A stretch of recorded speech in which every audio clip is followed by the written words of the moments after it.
পটিয়ার মুফতি শাহ হুজুর রহমতুল্লাহ আলাইহি বলি বলি কানতেন, যেমন দারদ সগে নসরানিয়ার, যেমন দারদ সগে নসরানিয়ার, কে হাস্তু বেগুনা ও বেগুনাগার। ও মুসলমান ভাইরা, কি ওয়াজ শুনবেন, কি মুখস্থ করবেন? একটা ডোজ নিয়ে যান, শুধু একটা ট্যাবলেট নিয়ে যান। কি ট্যাবলেট? গোটা হালি শহরের মধ্যে যতগুলা কুকুর আছে, এই সমস্ত কুকুরগুলা আমি ফরিদুদ্দিনের চেয়ে ভালো, আমি ফরিদুদ্দিনের চেয়ে ভালো। যদি হালি শহরের কুকুরগুলা আমার থেকে ভালো হয়, তো এই মানুষগুলার সবগুলা মানুষ আমার থেকে ভালো। আমি সবের থেকে খারাপ, আমি সবের থেকে কি খারাপ।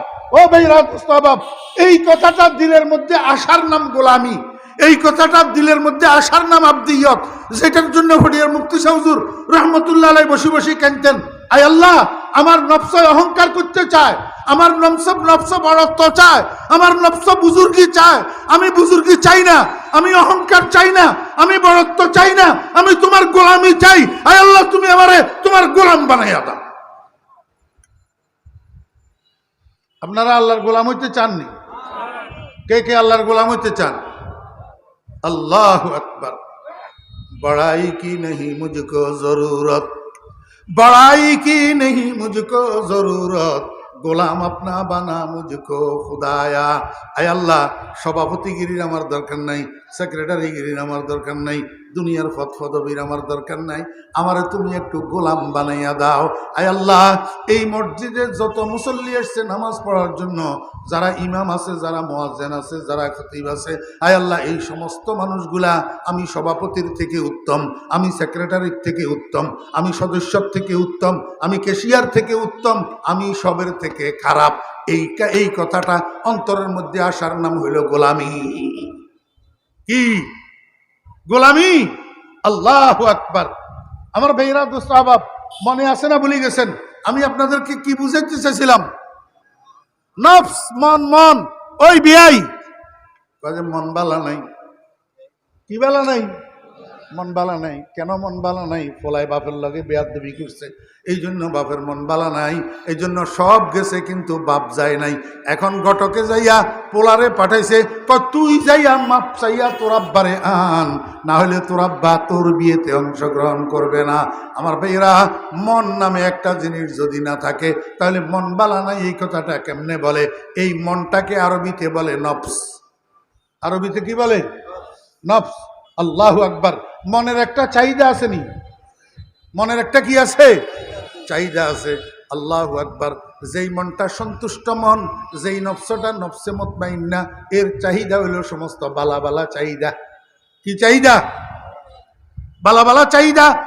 আরেকটা নফস আছে দুষ্ট নফস, দুষ্ট মন, এর চাহিদা হইল সমস্ত দুনিয়ার খারাপগুলা চাহিদা। মদ পান করা চাহিদা, সুদ খাওয়া চাহিদা, ঘুষ খাওয়া চাহিদা। আর এখন আখেরি জমানায় রাত্রে 3টা পর্যন্ত খালি ঠেলো ফেসবুক, ঠেলো ইউটিউব, এটার চাহিদা। বলা বলতে আবার আমার উপরে মনে কষ্ট নেব। মুরব্বিয়ানে কেরাম, আপনারা তো ছেলে জন্ম দিয়েছেন, আপনারা বুড়া বুড়ি আপনাদের রুমের দরজা বন্ধ করে ঘুমাইয়া পড়ছেন, কিন্তু আপনার পোলারা একটার বয়স 18 বৎসর, একটার বয়স 22 বৎসর, একটার বয়স 26 বৎসর, একটার বয়স 32 বৎসর, সবগুলা তরুণ যুবক। এই পোলাগুলা 4 রুমে যে ঘুমাইতেছে, এরা রাত্রের কয়টা বাজে ঘুমায় আপনারা আব্বা আম্মা খবর রাখেন না। এরা কেউ 2টায়, কেউ 2:30টায়, কেউ 3টায়, কেউ 4টায় ঘুমায়। সারা রাত ফেসবুক ঠেলে, ইউটিউবের মধ্যে বাংলা হিন্দি ছায়াছবি দেখে, বাংলা হিন্দি ছায়াছবির গান শুনে। মুসলমানের বাচ্চারা নফসের চাহিদা, মনের চাহিদা। মনের কি চাহিদা? ফজরের নামাজের তো প্রশ্নই উঠে না, ফজরের নামাজের প্রশ্নই। আমার ছোট ভাইয়েরা, ও হালি শহরবাসী, আমাদের সন্তানেরা, তোমরা যারা তরুণেরা আছো, যুবকেরা আছো, হ্যাঁ তরুণ তরুণ, এই তরুণের নিচে আরেক দল আছে না, এটার নাম কি? আরে না, গ্যাং। গ্যাং ওমা কয় না গ্যাং। আমি তো নাম লইতে চাইতেছি না, আমার আবার যাওয়ার সময় গুলি করে দে নাকি। গ্যাং কি? গ্যাং কিশোর গ্যাং, আমার ছোট ভাইয়েরা, আরে ছোট ভাই তো না, তোরা আমার সন্তানের চেয়েও ছোট। আমার বড় পোলার বয়স 41 বছর, তোমরা আমার সন্তানের চেয়েও ছোট। আমি তোমাদেরকে শুধু একটা কথা মনে করিয়ে দেব, আল্লাহু আকবার, তুমি তো কোরআনওয়ালা। তুমি কি কোরআনওয়ালা? কেমনে কোরআনওয়ালা? তুমি আলহামদুলিল্লাহি রাব্বিল আলামিন আর রহমানির রহিম এই সূরা ফাতিহা তুমি মুখস্থ জানো? সূরা ফাতিহা তুমি মুখস্থ? কুল হুয়াল্লাহু আহাদ আল্লাহুস সামাদ, সূরা ইখলাস তুমি মুখস্থ জানো? তোমাদের হালি শহরের মধ্যে যদি কোনো হিন্দুর পোলা থাকে, ওই হিন্দুর পোলার নাম যদি হরেশ বাবু হয়, তার বাপের নাম যদি রমেশ বাবু হয়, এই রমেশের আর হরেশের যাইয়া একটু বলো না, এরে হরেশ রে, এই আলহামদু সূরাটা আমারে একটু মুখস্থ শোনা। হরেশে তোমারে উত্তর দিবে, আলহামদু কোন জানোয়ারের নাম আমি তো চিনি না। কথা কয় না? তুমি যদি রমেশের যাইয়া কো, রমেশ কুলহু আল্লাহ সূরাটা আমারে একটু মুখস্থ শোনা, রমেশ তোমারে উত্তর দিবে, কুলহু আল্লাহ কি জিনিস আমি তো চিনি না। কথা ঠিক না বেটি? হরেশে আলহামদুলিল্লাহ চিনেনি, কুলহু আল্লাহ চিনেনি। আর তুই মুসলমানের বাচ্চা, তুই অশিক্ষিত হইলেও, শিক্ষিত হইলেও, নামাজি হইলেও, বেনামাজি হইলেও তুই তো আলহামদুলিল্লাহ মুখস্থ জানোস, তুই তো কুলহু আল্লাহ মুখস্থ জানোস, যেটা হরেশচন্দ্র জানে না, যেটা রমেশ বাবু জানে না। বুঝা গেল হরেশচন্দ্র আর রমেশ বাবু কোরআনওয়ালা না, তুই মুসলমানের বাচ্চা, তুই কোরআনওয়ালা। কথা কয় না? সারা দুনিয়ার মূল্য বুঝলি, নিজের মূল্য কেন বুঝলি না? ওরে তুই যে কোরআনওয়ালা হইলি কেমনে হইছ জানোস নি? আল্লাহু আকবার। আল্লাহ পাক রব্বুল আলামিন আসমানের মধ্যে ফেরেশতাদেরকে দিয়া লটারি দিছে, লটারি। কোরআন কার ভাগে যাবে, কার ভাগে যাবে না, কি দিছে? আসমা বারে আমানত না তাওয়া নস্ত কশিদ, आसमा बार अमानत न तवा नस्त कशीद, कुराए पाल बना में मन दीवाना सदन। এই লটারির মধ্যে কিছু মানুষের নাম উঠছে কোরআনের ভাগে, আর কিছু মানুষের নাম কোরআনের ভাগে উঠে নাই। যাদের নাম কোরআনের ভাগে উঠছে, আল্লাহ পাক তাদেরকে একজন মুসলমান আব্বার ঔরসে দুনিয়াতে পাঠাইছেন, একজন মুসলমান মায়ের গর্ভে দুনিয়াতে পাঠাইছেন, একজন মুসলমান মায়ের কোলে দুনিয়াতে পাঠাইছেন। ও মুসলমানের বাচ্চা, ও কিশোরেরা, ও তরুণেরা, আমাকে উত্তর দে, যদি আল্লাহ তোরে হরেশচন্দ্রের ঘরে পাঠাইতো, তুই আলহামদু কোথায় পাইতি, কুলহু আল্লাহ কোথায় পাইতি? তুই তো দরখাস্ত করস নাই। আল্লাহ দয়া করি, মেহেরবানি করি, তোরে একজন মুসলমান আব্বার ঔরসে দুনিয়াতে পাঠাইছে, একজন মুসলমান মায়ের কোলে দুনিয়াতে পাঠাইছে। সেই সুবাদে ছোটকালে, শৈশবকালে 5 বছর বয়সে, 6 বছর বয়সে সকালবেলার মুক্তবে নুরানি মাদ্রাসায় তুই কোরআন শরীফ শিখছত, আলহামদু শিখছত, কুলহু আল্লাহ শিখছত। সেই সুবাদে তুই কোরআনওয়ালা হইলি।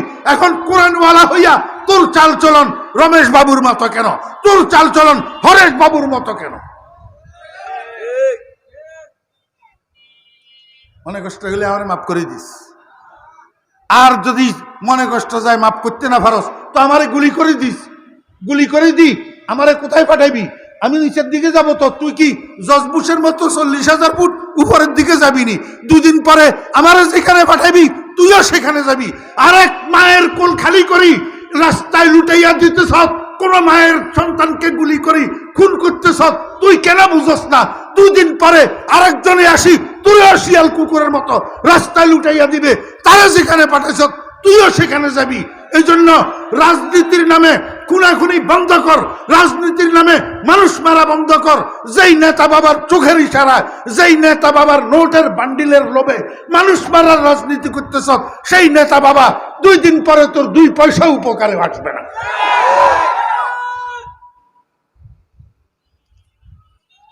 এর চেয়ে সুন্দর করে বুঝানোর ক্ষমতা আল্লাহ আমারে আর দেয় নাই। ছোট মিয়ারা, রাজনীতি করো, রাজনীতির নামে সন্ত্রাস করিও না, রাজনীতির নামে মানুষ খুনের রাজনীতি করিও না, রাজনীতির নামে মারামারির রাজনীতি করিও না, রাজনীতির নামে মাঠাফাটাফাটির রাজনীতি করিও না। তোমার যেই নেতাদেরকে খুশি করার জন্য এগুলা করতেছ, এই নেতারা তোমারে জুতা পালিশ করার ব্রাশের মতো ব্যবহার করে, জুতা পালিশের ব্রাশের মতো। যতক্ষণ তুমি কাজে লাগবা এতক্ষণ তোমারে মুঠ করেই ধরে রাখবে। যখন জুতা পালিশ শেষ হইয়া যাবে এইভাবে তোমারে নিক্ষেপ করবে, জেলখানায় যাইয়া পড়ে থাকবি, ফোন করলে ফোন ধরবে না। কেন বুঝস না ছোট মিয়ারা? মুসলমানের সন্তান বলো, হরেশ বাবুর সন্তানের মতো চলিও না। আল্লাহু আকবার। নফসের বাংলা কি? আর একটা অঙ্গ আছে ভিতরে, সেটার নাম রুহ। সেটার নাম রুহ মানে আত্মা। রুহ মানে কি? আমার ভাইয়েরা, দোস্ত বাব, এই রুহু আর নফস দুইটা জিনিস মানব দেহের ভিতরে আছে যে সত্য, কিন্তু সারা শরীরের কাটিয়া টুকরা টুকরা করলেও এই দুই জিনিসের দেখা মিলে না। ঠিক না? ঠিক কম। এখন তো সময় আমারে অনুমতি দিতেছে না, নইলে আর একটু বুঝাই কইতাম। হ্যাঁ, ওই শ্বশুর বাড়ির জামাই গেছে বেড়াইতো। জামাই আসিল একটু হেবলা টাইপের, তো শ্বশুরে 10 টাকা দিছে। কয় জামাই বাবা বাজারে যাইয়া 10 টাকা দিয়া কিছু খাইয়া আসেন। তো জামাই বাবা বাজারে ঢুকতেই পাইছে তরকারি দোকানদার একটা। তরকারি দোকানদারের যাইয়া কয়, ভাই আমারে 10 টাকার কিছু দেন, 10 টাকার কিছু দেন। হাতে কইছে কিছু। দোকানদারের দোকানে জামিলা আছিল, দোকানদারে বুঝছে কচু। দোকানদারে বুঝছে কি? ওই কাঠ কচুর তরকারি আছে না, আধা কেজি পিস করি করি রেখছে। 1 কেজি 10 টাকা করে বিক্রি করে। 1 কেজি 2 পিস মিলে কয় পিস? 2 পিস। এতে যখন 10 টাকা দিয়ে বলছে আমারে কিছু দেন, দোকানদারে কচু বুঝছে, এই জন্য 2 পিস কচু তারে ধরাই দিছে। এখন 1 পিস পকেটের মধ্যে লইয়া আরেক পিসেরে সাবাইতে সাবাইতে শ্বশুর বাড়ির দিকে হাঁটা শুরু করছে। অর্ধেকের চেয়ে বেশি রাস্তা গেছে, 1 পিস শেষ হয়ে গেছে, পকেটের থেকে আরেক পিস বাইর করি আবার সাবানি শুরু করছে। কি? রসের গোল্লানি, কাঁচা কচু, কাঁচা কচু। এখন যখন শ্বশুর বাড়ির দরজা পর্যন্ত গেছে, আরো 1 টুকরা বাকি রয়ে গেছে, কিন্তু এইটা আর খাইতে পারে না। ইতিমধ্যে গলার মধ্যে চুলকানি শুরু হয়ে গেছে। চুলকানি কি হয়ে গেছে? শুরু হয়ে গেছে। গেছে আস্তে আস্তে শ্বশুরের ঘরে, যাইতে যাইতে ব্যথা বাড়ছে, এবার চিৎকার শুরু করছে। এখন শাশুড়ি জিজ্ঞেস করে, বাবারে কি হয়েছে? কয়, আব্বাই আমারে 10 টাকা দিছিল কিছু খাওয়ার জন্য, এখন কিছু খাইছি পরে আমার এই অবস্থা হয়েছে। শ্বশুর বেটাও আসিল রুমের ভিতর, শুনি বাইরে আসে। কয়, জামাই বাবু আমি আপনারে কিছু খাইতে কইছি, আপনি কি খাইছেন? কয়, যে একটু আছে তো পকেটের ভিতরে। এই যে যখন শ্বশুরের মাথার উপরে আসমান ভাঙ্গি পড়লো, এটা তো কাঁচা কচু। কয়, এটা কিনলে আপনি খাইছেন? কতগুলা খাইছেন? কয়, যে আমি 10 টাকা দিই কিছু দিতে বলছিলাম, আমার 2 টুকরা এটা দিছে, আমি 1.5 টুকরার থেকেও একটু বেশি খাইছি, এখন তো আমার গলায় ব্যথা করে। শ্বশুরে কয়, আপনারে আমি কিছু খাইতে কইছিলাম, আপনি দোকানদারের যাইয়া কি কইছেন? কয়, আমি কিছু দিতে কইছিলাম। কয়, যে পাগলের ফলা পাগল, কিছু দিতে কইলেন কেন আপনি? কয়, আপনি কিছু খাইতে কইলেন কেন? কয়, আমি তো কিছু খাইতে কইছিলাম, বাজারে কিছু নামের কিছু নাই। কয়, কিছু নামের কিছু না থাকলে আমার কিছু খাইতে কইলেন কেন? কয়, পাগলের ফলা পাগল, বাজারে কিছু নামের কিছু নাই যে কথা ঠিক, কিন্তু যত কিছু আছে সব কিছু কিছু। কথা কয় না তো ভোট দিবেন না? বাজারে যা কিছু আছে সব কিছু কি? আপনাদেরকে যদি এখান দিয়ে এখন মানুষ একটা যদি দাঁড়াই ডাকে, এই মানুষ, আপনারা কি মনে করবেন? কিরে শীত গেল গা, এখন এইটা কোত্থেকে আইলো? এই মানুষ, এটা কোন ধরনের ডাক? কারে ডাকে? কেন বেটা কি ভুল ডাকছেনি? মানুষেরই তো ডাকছে। আপনারা এখানে যারা বসা আছেন সব কি মানুষ না জানোয়ার? তাহলে হের ভুল হইল কেমনে? এর ভুল হয়েছে এমনে, মানুষ তো সবাই আছে, কিন্তু মানুষ নামের মানুষ নাই। মানুষ নামের, বাজারে যাহা কিছু আছে সব কিছু কিছু, কিন্তু কিছু নামের কিছু। আসল মানুষটাই হইল রুহু। আসল মানুষটাই হইল কি? বুঝি দেখলে বলেন, রুহের নাম মানুষ না শরীরের নাম মানুষ? রুহের নাম মানুষ। তাহলে আসল মানুষটাই হইল রুহু, কিন্তু রুহু নামের কিছু শরীরের মধ্যে নাই। কাটি টুকরা টুকরা করেন না, রুহু নামের কিছু পাওয়া যায় কিনা?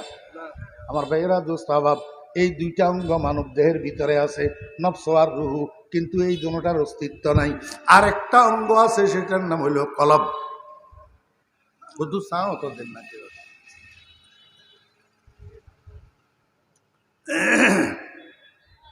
আর একটা অঙ্গ আছে, সেটার নাম কি? কলব। এই কলব হইল আরবি শব্দ, উর্দু ফার্সিতে বলে দিল, আর ইংরেজিতে বলে হার্ট। বাংলায় বলে অন্তর বা হৃদয়। কয়টা অঙ্গ পাইলেন? কয়টা? তিনটা। এবার আসেন, এই তিনটা অঙ্গের মধ্যে একটার নাম নফস, এটা হইল গোপন শত্রু। মনে আছে না ভুলে গেছেন? এই নফস এটা হইল কি? গোপন শত্রু। আর প্রকাশ্য শত্রু হইল শয়তান। প্রকাশ্য শত্রু হইল শয়তান। আল্লাহ পাক রব্বুল আলামিন বলেন, ইন্নাহু লাকুম আদুউম মুবিন। শয়তানের পদচিহ্ন অনুসরণ করিও না, শয়তানের পথের প্রতীক হইও না, শয়তান যে রাস্তা দিয়ে হাঁটে সেই রাস্তা দিয়ে হাঁটিও না, শয়তান তোমার কাছে যা চায় সেই চাহিদা পূরণ করিও না, কারণ শয়তান তোমার প্রকাশ্য শত্রু। এই শয়তানের অনুসরণ করিও না, শয়তান তোমার প্রকাশ্য শত্রু, এই কথা কই আল্লাহ কি বুঝায়? আমার ভাইয়েরা দোস্ত আহবাব, 16 বছর দুইটা ছেলে বন্ধুত্ব করছে, একজন আরেকজনের বন্ধু বানাইছে। আমার ভাইয়েরা দোস্ত আহবাব, দুইটা জুড়ি, এক জুড়িতে দুইজন, আরেক জুড়িতে দুইজন। প্রথম জুড়ির মধ্যে একজন মদদি, দ্বিতীয় জুড়ির মধ্যে একজন নামাজি। এখন প্রথম জুড়ির মধ্যে মদদি যেটা, এটা মাগরিবের নামাজের পরে ওই দ্বিতীয় বন্ধুরে হাত ধরে টানে, কয় বন্ধু আয় এদিকে একটু যামু। বন্ধুয়ে কয় কিরে ভাই সেদিকে কই জ্বরে, এটা তো অন্ধকার গলি, চিপা গলি, এদিকে কই যাইতেছ? ওই সামনে একটা দোকান আছে সেই দোকানে যাব। বুঝছেন তো কিসের দোকান? কথা কয় না। ইয়াবার দোকান, বাবার দোকান, আর এই ডাবার গাঞ্জার বন্ধু গাঞ্জাখোর। এই গাঞ্জাখোর বন্ধু আরেক বন্ধুরে কোন দিকে টানি নিয়ে যায়? কথা কয় না। এক বন্ধু আরেক বন্ধুরে গুনার দিকে টানি নিয়ে যায়। আরেকটা জুটির ভিতরে একটা বন্ধু নামাজি। এই নামাজি বন্ধু যখন মাগরিবের নামাজের আজান হইছে, বন্ধুরে হাত ধরিয়া টানে, কয় বন্ধু আয় দনোজনে মাগরিবের নামাজটা আদায় করি, তারপরে দনোজনে নাস্তা করব। কথা বুঝছেন না বুঝেন না? আমারে আপনারা বুঝি থাকলে বলুন, কোন দুশ্মনে আরেক দুশ্মনের খায়ের খাই করেনি? কোন দুশ্মনে আরেক দুশ্মনের কল্যাণ চায়নি? জি, মঙ্গল চায়নি। শত্রুয়ে শত্রুর মঙ্গল চায়নি। আরে মিয়া, বিজয়ী হয়েছে নির্বাচনে, এরপরে খানা করতেছে, দাওয়াত করে ওই মানুষগুলারে যারা ভোট দিছে, যারা ভোট দেন এদেরকে দাওয়াত করে না। কথা কয় না? এদেরকে কি করে না? দাওয়াত করে না। এক শত্রু আরেক শত্রুর মঙ্গল। আল্লাহ পাক রব্বুল আলামিন কয় ইন্নাহু লাকুম আদুউম মুবিন। ও দুনিয়ার মানুষেরা, শয়তান তোমার প্রকাশ্য শত্রু, যেহেতু শয়তানে তোমার কোনো ভালো কোনো দিন চায় না, তোমার মঙ্গল চায় না, তোমার কল্যাণ চায় না। অতএব শয়তানে তোমার দিয়া কাজ যেগুলা করাবে সেগুলার দ্বারা তোমার দুনিয়াতেও ভালো হবে না, আখেরাতেও ভালো হবে না, মৃত্যু শয্যায়ও ভালো হবে না। তোমার বেঈমান বানাইয়া দুনিয়ার থেকে নিয়ে যাবে, জাহান্নামী বানাইয়া দুনিয়ার থেকে নিয়ে যাবে, কারণ সে তো তোমার শত্রু, কোনো দিন সে তোমার ভালো চাইবে না।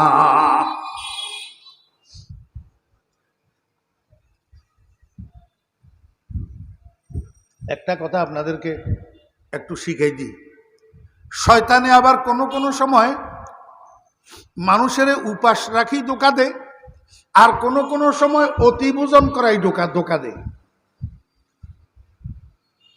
একটু কঠিন। কোনো সময় উপাস রাখি ধোঁকা দেয়, আর কোনো সময় অতিভোজন করাই কি করে? ধোঁকা দেয়। শয়তানের ধোঁকা বুঝা বড় কঠিন। আল্লাহর এক ওলি 40 বছর পর্যন্ত তাহাজ্জুদের নামাজ পড়ে। 40 বছর পরে একদিন শয়তান মানুষের ছবি ধরি এই আল্লাহর ওলির ঘুমের ঘরে ঢুকছে, ঢুকি বসি বসি মাথা টিপের। কি করেন? তো মাথা টিপলে একটু ভালো লাগে না? ঘুম একটু ভালোভাবে ধরছে। এখন আজকে আল্লাহর ওলি তাহাজ্জুদের সময় আর সজাগ হইতে পারে নাই। মুয়াজ্জিন যখন আসসালাতু খায়রুম মিনান নাওম বলছে, এবার বুজুর্গর ঘুম ভাঙছে। এবার ঘুমের থেকে উঠি কয়, হাই কি করলাম, 40 বছর পর্যন্ত তাহাজ্জুদ কজা হইল না, আজকে কেন আমি সজাগ হইতে পারলাম না, আজকে তাহাজ্জুদ কেন পড়তে পারলাম না? বড় অনুশোচনা করি, অজু করি, তাড়াতাড়ি মসজিদে গেছে। যেহেতু আজান হইয়া গেছে, আগে ফজরের 2 রাকাত সুন্নত পড়ছে। ফজরের 2 রাকাত সুন্নত পড়ি আল্লাহর দরবারে হাত উঠাইয়া দিচ্ছে মুনাজাত। মুনাজাতের ভিতরে এমন কান্না কাঁদছে, আল্লাহ পাক রব্বুল আলামিন খুশি হইয়া আমল নামার ভিতরে এক কই কান্দায় ৬০ বৎসরের নফল ইবাদতের সওয়াব লিখে দিছে। কয় বছর? শয়তান খুশি না বেজার? শয়তানের মুখের মধ্যে খালি দুলা মারের হাই কি করলাম ভালোর জন্য, তাবিজ দিলাম পায়খানা পেশাব বন্ধ হওয়ার জন্য, এখন তো পায়খানা হইয়া গেল, ভালোর জন্য করলাম, তাহাজ্জুদ থেকে বিরত রাখলাম, এখন তো ৬০ বৎসরের সওয়াব পাইয়া গেছে, তার থেকে তো ভালো তারে জাগাইয়া তাহাজ্জুদ পড়াইয়া দেওয়াই তো ভালো। পরের দিন জানালার কাছে আসি কয়, এ আব্দুল্লাহ কুম সাল্লি সালাত তাহাজ্জুদ। জানালার কাছে কয় যে খোদার বান্দা উঠো, তাহাজ্জুদের নামাজ পড়ো। আল্লাহর ওলি কয় মানান্তা কে রে তুই? কয় হুজুর চিনেন নাই, আনা ইবলিস। আনা আল্লাহর ওলি কয় ইবলিস যদি তুই হইয়া থাকিস তো তোর কাম তো তাহাজ্জুদের জন্য মানুষের জাগাইয়া দেওয়ানো, বরং মানুষের ঘুম পাড়াইয়া রাখা, তাহাজ্জুদের থেকে বঞ্চিত করা। তুই আমারে জাগাই দিতেছ কেন? কয় হুজুর বুঝেন নাই, এই গত রাত্রে লাথি খাইছি যে, এই জন্য আজকে এখন জাগাই দিতেছ। কয় কেমনে লাথি খেলি? কয় যে কালকে রাত্রে যে আপনি সজাগ হইতে পারেন নাই, ঘুম ভাঙ্গে নাই, তাহাজ্জুদ পড়তে পারেন নাই, আমি মানুষের ছবি ধরি আপনারে আসি বসি বসি মাথা টিপছিলাম, আপনার কাছে একটু ভালো লাগছিল, ঘুমটা ভারী হয়েছিল, এর জন্য তাহাজ্জুদটা পড়তে পারেন নাই। তাহাজ্জুদ না পড়তে পারার কারণে পরবর্তীতে মসজিদে যাইয়া ফজরের নামাজ পড়ি, আপনি যে কান্দা দিলেন, এক কই কান্দায় আল্লাহ পাক আপনার আমল নামার মধ্যে ৬০ বৎসরের নফল ইবাদতের সওয়াব লিখে দিছে। আমি তো ধ্বংস হইয়া গেছি, এই জন্য মনে মনে সিদ্ধান্ত নিছি আপনারে আর ঘুম পাড়াইয়া রাখা ঠিক হবে না, তাহাজ্জুদের সময় আপনারে জাগাইয়া দেওয়াই ভালো, ৪ রাকাত পড়েন, এটাই ভালো। শয়তানের ধোঁকা বুঝা বড় বড় দায়। রাইহা ওয়াহিয়া ফিল আমালি সাইমাতুন ফারুব্বা মাফমাসাতিন শাররুম মিনাত তুখামি। শয়তানে কতগুলো আর মসজিদে যাইতে দেয় না, নামাজ পড়তে দেয় না, এগুলার রাখে উপাস, এগুলার রাখে কি উপাস। আর কতগুলারে শয়তানে মসজিদে যাইতে বারণ করে না, মসজিদে আরো ফুসলাইয়া ঢুকাইয়া এত বড় ফাগড়ি একটা বান্ধায়, লম্বা লম্বা রুকু, লম্বা লম্বা সেজদা দেওয়াইয়া ৪ রাকাত নামাজ পড়তে 10 মিনিট লাগায়। ওই শেষ কিনারে নামাজ যখন শেষ হয় তখন দিলের ভিতরে একটু কুমন্ত্রণা ঢুকাইয়া দে, তুই যে বুজুর্গ হইতেছ, লম্বা লম্বা রুকু সেজদা করি, লম্বা লম্বা নামাজ পড়তেছ, লম্বা ফাগড়ি বাঁধছস, এটা মানুষে দেখতেছে নি, একটু ডানে মামে তাকাইয়া দেখেছ গেলনি, সর্বনাশ হয়ে গেলনি। এটার নাম রিয়া। এটার নাম কি? রিয়া। ক্বালা নবী সাল্লাল্লাহু আলাইহি ওয়াসাল্লাম ইন্না আশাদ্দা মা আখওয়াফু আলা উম্মতি আশ-শিরকুল খফি। কিলা ওয়া মা শিরকুল খফি ইয়া রাসূলুল্লাহ? ক্বালা আর-রিয়া। আল্লাহর হাবিব বলেন, আমি যেই জিনিসটার জন্য আমার উম্মতের জন্য আমার দুনিয়া থেকে যাওয়ার পরে আমি ভয় করি, সেই জিনিসটা হলো শিরকে খফি, অস্পষ্ট শিরিক। সাহাবীরা জিজ্ঞাসা করেন, ইয়া রাসূলুল্লাহ অস্পষ্ট শিরিক কি? নবীজি বলেন, আর রিয়া, লৌকিকতা, মানুষকে দেখানোর জন্য ইবাদত করা, মানুষকে দেখানোর জন্য বুজুর্গি করা, মানুষকে দেখানোর জন্য বুজুর্গি দেখানো, রিয়া। এই রিয়া সর্বনাশের মূল। এটা করি যে কোনে শয়তানিয়া। আমার ভাইয়েরা তো সাহাবা, এই জন্য আল্লাহ পাক রব্বুল আলামিন বলেন, ইন্নাহু লাকুম আদুউম মুবিন, শয়তান তোমাদের প্রকাশ্য শত্রু। খবরদার, শয়তানের চেক দিয়ে রাখতে হবে, শয়তান যেন তোমার কাছে আসতে না পারে। তাহলে কোথায় চেক দিতে হবে? ক্বালান নবী সাল্লাল্লাহু আলাইহি ওয়াসাল্লাম। মনোযোগ আসেনি? এই হাদিসটা বুঝানোর জন্য আমি এতটুক দরজা আপনাদেরকে ঘুরে। ক্বালান নবী সাল্লাল্লাহু আলাইহি ওয়াসাল্লাম সালাসাতু আবওয়াবিন ইয়াদখুলু মিনহা শাইতানু আলাল আবদ আল গাফলাতু ওয়াশ শাহওয়াতু ওয়াল গাযাব আও কামা ক্বালান নবী আলাইহিস সালাতু ওয়াস সালাম। আল্লাহর হাবিব বলেন, মানুষের কাছে শয়তান আসার 3টা দরজা। এই 3টা দরজা যদি তুমি চেক দিয়ে রাখতে পারো, এই 3টা দরজা যদি বন্ধ রাখতে পারো, তাহলে শয়তান আর তোমার কাছে আসতে পারবে না, তোমাকে কুমন্ত্রণা দিতে পারবে না, তোমাকে দিয়া শয়তান আর গুনাহ করাইতে পারবে না। কয় দরজা? 3 দরজা। 1 নম্বর দরজার নাম হলো গাফলত। 1 নম্বর দরজার নাম কি? আমার ভাইরা দোস্ত আভাব, আমি পাও ধরি আপনাদেরকে বলতেছি, পাও ধরি অনুরোধ করতেছি, একটু মনোযোগ সহকারে শুনি। এই তিনটা দরজা একটু মুখস্থ রাখার চেষ্টা করেন, দেখবেন হাজার হাজার গুনার থেকে বাঁচি যাবেন ইনশাআল্লাহ। 1 নম্বর দরজার নাম হলো গাফলত। 1 নম্বর দরজার নাম কি? গাফলত। মানি গাফলতের 2 অর্থ। কয় অর্থ? 2 অর্থ। এক অর্থ হইল অলসতা, আরেক অর্থ হইল উদাসীনতা। উদাসীনতা মানি অমনোযোগিতা। আমার ভাইয়েরা, দোস্ত আহবাব, এই এক অলসতায় মানুষের অনেক ইবাদত থেকে বঞ্চিত করে, আর এক উদাসীনতায় মানুষকে হাজার হাজার লক্ষ লক্ষ গুনার মধ্যে লিপ্ত করায়।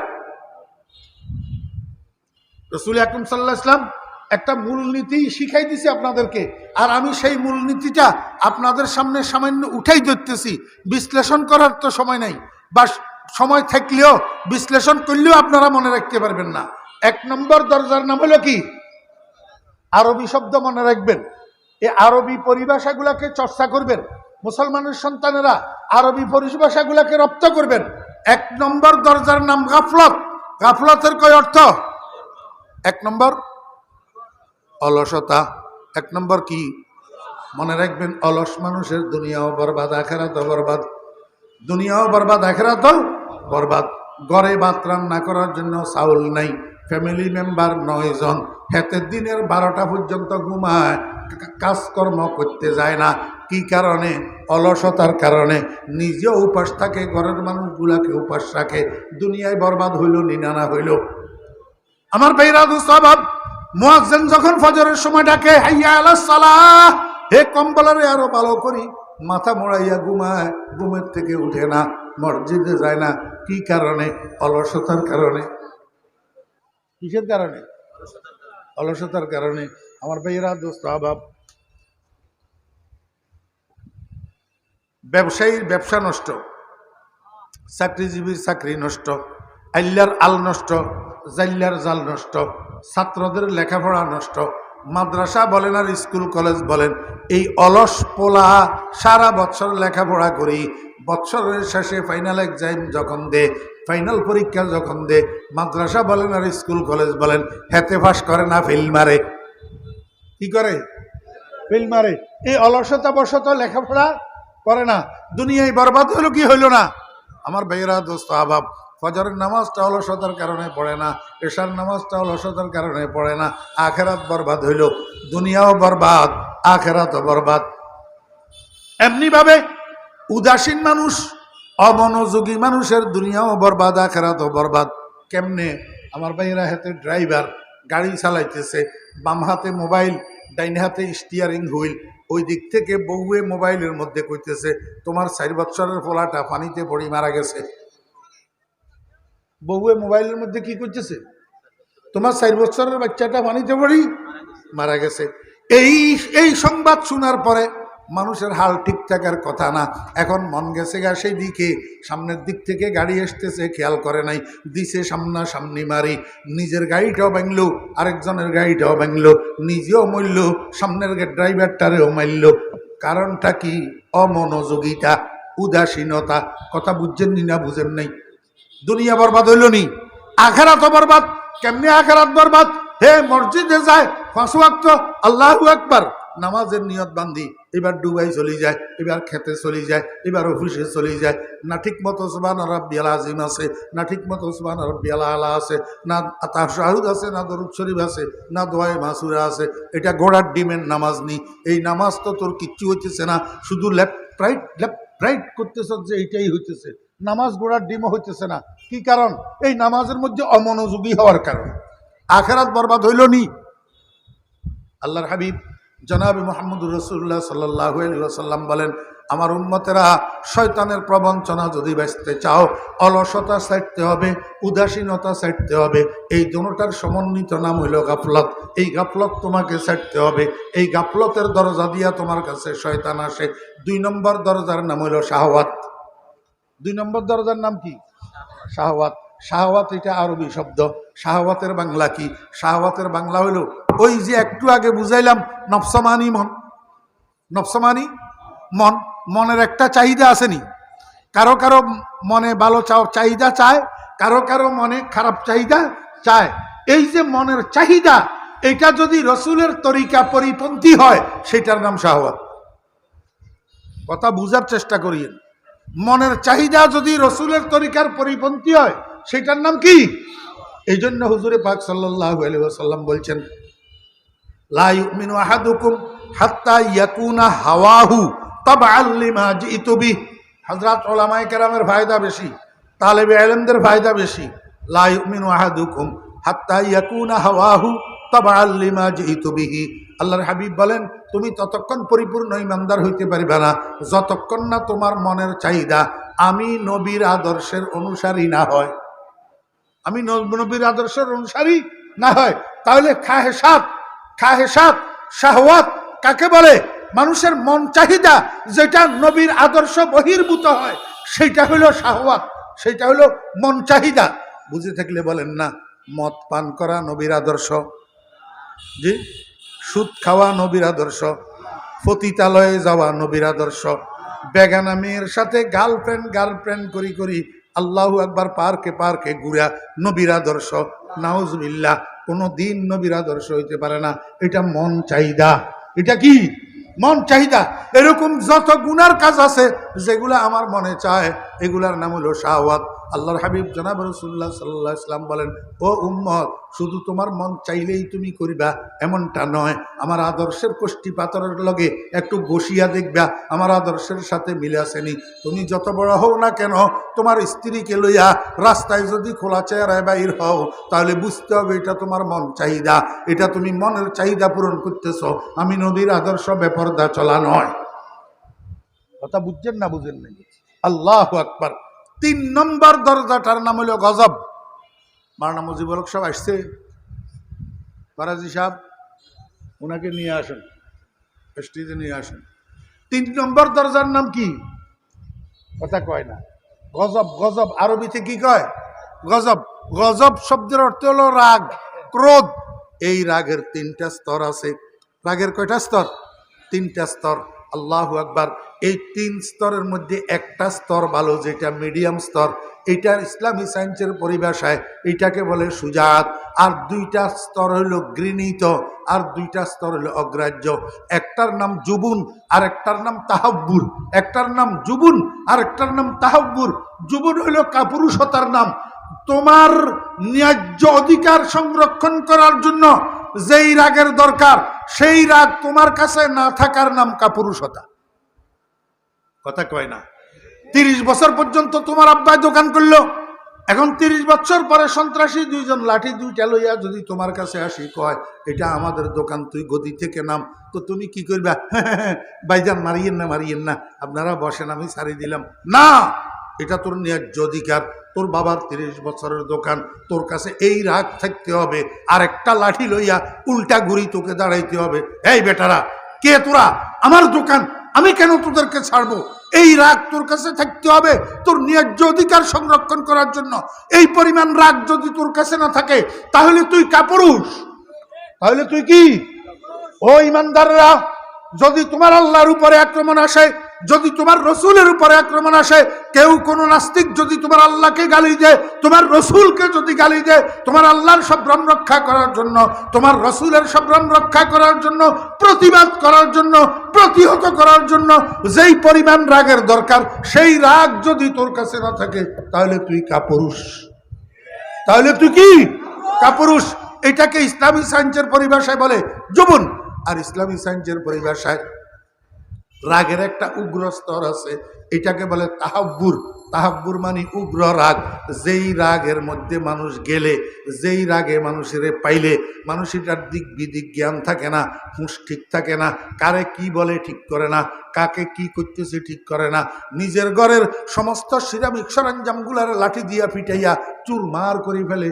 কোনো সময় আল্লাহু আকবার বউয়ের পিটানি শুরু করে, কোনো সময় নিজের ছেলে মেয়েদেরকে পিটায়, কোনো সময় মা বাপের গায়ে পর্যন্ত হাত উঠায়। কিসের কারণে?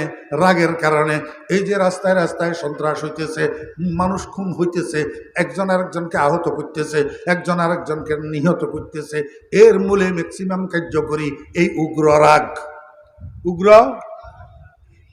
আল্লাহর হাবিব জনাব রাসূলুল্লাহ সাল্লাল্লাহু আলাইহি ওয়াসাল্লাম বলেন, আমার উম্মতেরা তুমি তোমার উগ্র রাগটাকে কন্ট্রোল করো। কিভাবে কন্ট্রোল করবা?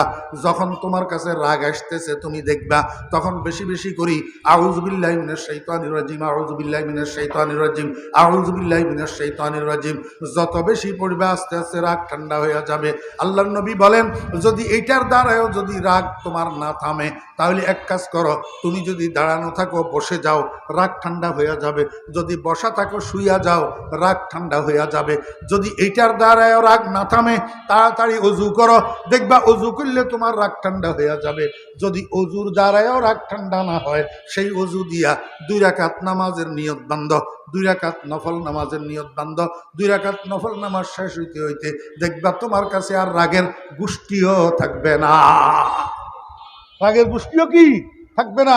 উগ্র রাগ এটাকে কন্ট্রোল করতে হবে। খবরদার রাগান্বিত অবস্থায় কোনো কাজ করা যাবে না। রাগান্বিত অবস্থায় কাজ করায় শয়তানে, রাগান্বিত অবস্থায় কাজ করায় কে?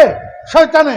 এই রাগের দরজাটাকে যদি পাহারাদারি করা যায়, এই দরজা দিয়া যদি শয়তানের আগমনকে রোখা যায় তাহলে মানুষ হাজার হাজার গুনাহ থেকে বাঁচে যেতে পারে। قال النبي صلى الله عليه وسلم ثلاثة أبواب يدخل منها الشيطان الغفلة والشهوة والغضب أو كما قال النبي عليه الصلاة والسلام। মনে রাখতে পারবেন তো ইনশাআল্লাহ? ইনশাআল্লাহ আল্লাহ পাক সবাইকে মনে রাখার আমল করার তৌফিক দান করেন। ওয়া আখিরু দাওয়ানা আনিল হামদুলিল্লাহি রাব্বিল আলামিন ওয়া সাল্লাল্লাহু তাআলা আলা খাইরি খালকিহি মুহাম্মাদিন ওয়া আলিহি ওয়া সাহবিহি আজমাইন। এখন আপনাদের সামনে আজকের মাহফিলের প্রধান অতিথি আমার স্নেহের ছোট ভাই মাওলানা মজিবুল হক ফরাইজি সাহেব দামাত বারাকাতুহুম বয়ান করবেন। এই যে হুজুর আসে গেছে, এই দিক দিয়ে রাস্তা দেন, হুজুরের একটু রাস্তা দেন, বয়ান করবেন। কেউ উঠবেন না, সবাই বসেন। আসসালামু আলাইকুম ওয়া রাহমাতুল্লাহি ওয়া বারাকাতুহু। কথা শুরু করার আগে আমি অনুরোধ করব চেয়ারগুলা মুরব্বীদের জন্য, বয়োবৃদ্ধদের জন্য, যাদের হাঁটুতে সমস্যা, কোমরের সমস্যা। আমরা 40-এর নিচের বয়স্ক যারা আছি, এখনো যৌবন হারাই নাই, আমরা চেয়ারে বসা এটা অসঙ্গত, শিষ্টাচার বিরোধী। এই জন্য মুরব্বীগণ ছাড়া আর বাকিরা চেয়ার ছেড়ে সামনে আসি বসলে ভালো হবে। কথা শোনার থেকে মানার মধ্যে লাভ। শোনা বড় জিনিস না, মানা বড় জিনিস। যে মানতে পারে কলা গাছও মানতে পারে, আর যে মানে না সে তাল গাছও মানে না। না মানার অভ্যাস যাদের কাছে, এরা বয়ান শুনে সত্য কিন্তু বয়ানের উপরে আমল করে না।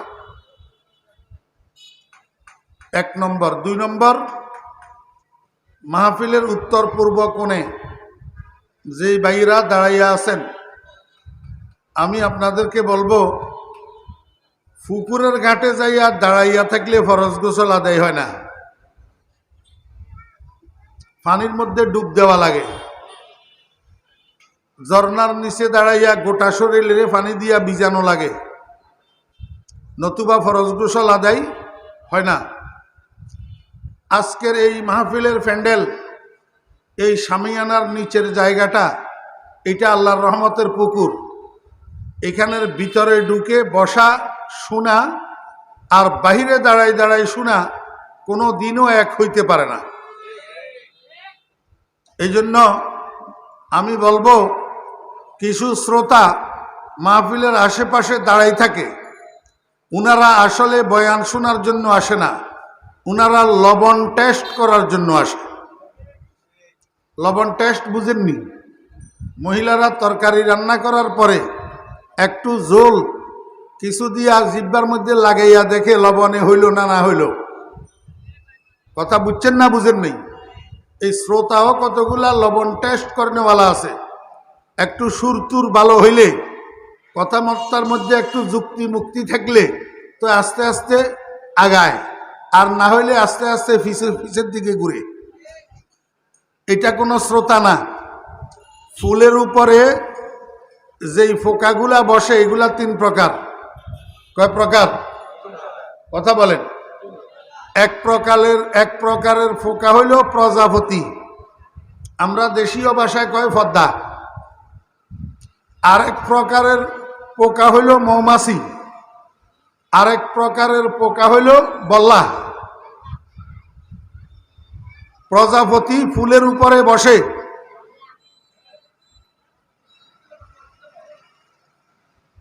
ও ভাই, হে অ্যাবনর্মাল, হের কথার দিকে আপনারা তাকান কেন, শুনেন কেন? হেরটা হে বলুক।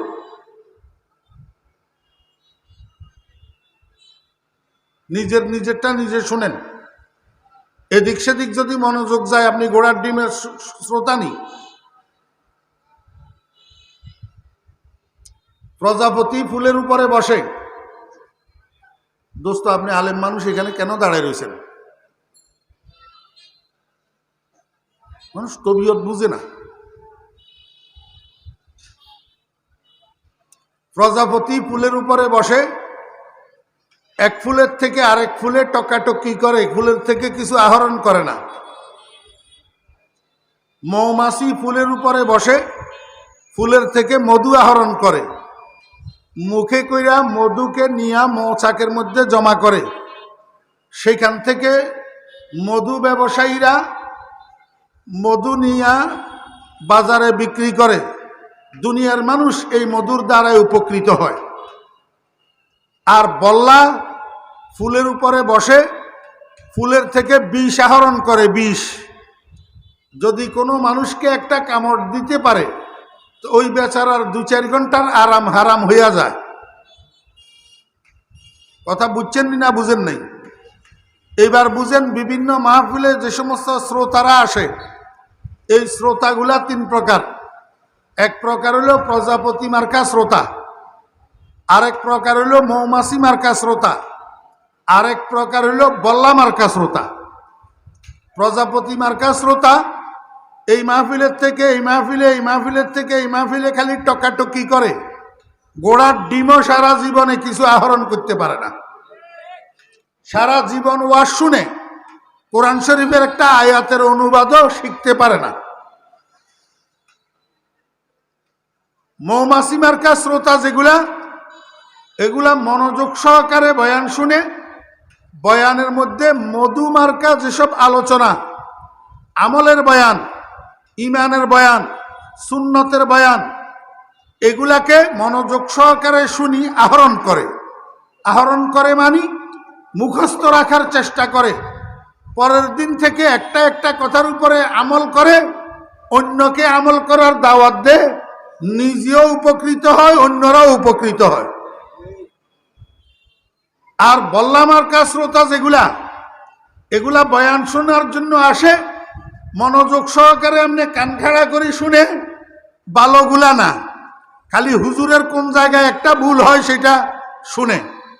কোন রকমে একটা ভুল যদি পাইতে পারে তো পরের দিন রাস্তায় রাস্তায় আর চা দোকানে যাইয়া ডলফিটা।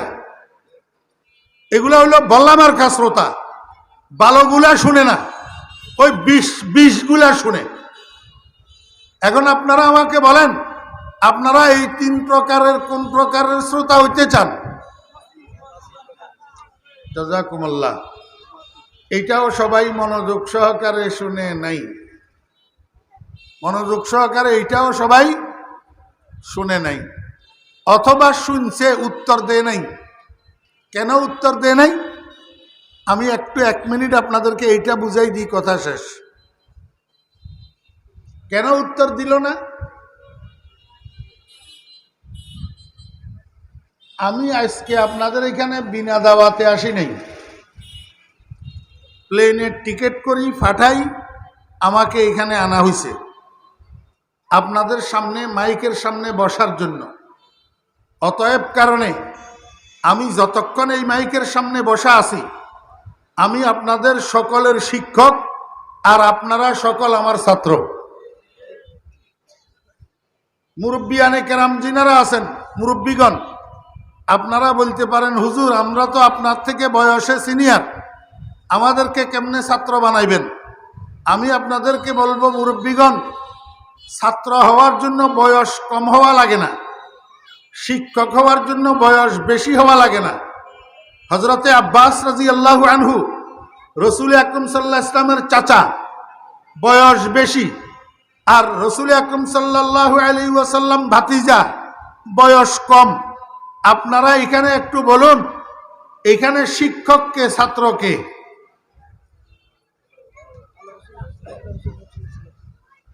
শিক্ষকের বয়স বেশি না ছাত্রের বয়স বেশি? এটা তো কয় না, সভাপতি সাহেব কয় না, মনোযোগ নেই। ছাত্রের বয়স বেশি, শিক্ষকের বয়স কম। তাহলে বোঝা গেল শিক্ষক হওয়ার জন্য বয়স বেশি হওয়া লাগে না, আর ছাত্র হওয়ার জন্য বয়স কম হওয়া লাগে না। আরো দুই একটা উদাহরণ দিতাম, কিন্তু সময় তো কম, এই জন্য আর দিলাম না। এখন আসেন, ক্লাসে, স্কুল কলেজ বলেন আর মাদ্রাসা বলেন, শিক্ষকে ছাত্রদেরকে পড়া বাতলাই দেওয়ার পরে আবার জিজ্ঞাসা করেনি, এই তুমি বলো তো কি বললাম, তুমি বলো তো কি বললাম, তুমি বলো তো কি বললাম, জিজ্ঞেস করে কিনা? এই জিজ্ঞেস করার শিক্ষকের অধিকার আছে কিনা? তো জিজ্ঞেস করার পরে উত্তর দেয় না দুই রকমের ছাত্র। এক রকমের ছাত্র ডামিস, অমনোযোগী, শিক্ষকের পড়া বাতলানো মনোযোগ সহকারে শুনে নাই। আর আরেক প্রকারের ছাত্র হল বেয়াদ্দব ছাত্র, শিক্ষকের মানতে পারে না। আমি এর সামনে আর কিছু বলবো না। এবার আপনারা যদি উত্তর না দেন কোন প্রকারের হবেন এটা আপনারা ঠিক করেন।